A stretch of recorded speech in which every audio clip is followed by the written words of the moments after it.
Alright, so it's a nice day out, so I brought my plants outside. I'm not tea climate type or anything else, but it's nice enough out.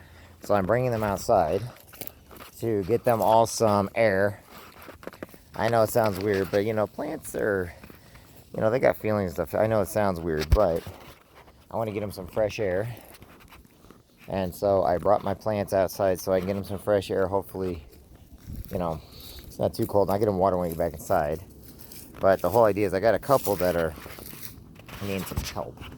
But they're getting really big. And like I said, like take for instance this guy here, right?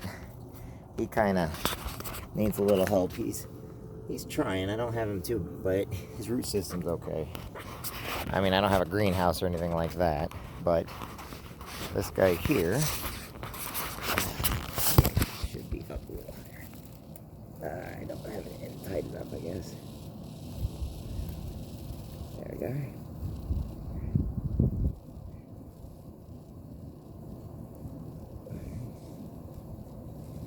I don't keep these things very tight because I don't want them to, because like I said, they do shift, they do rotate, and I'm talking about the plants.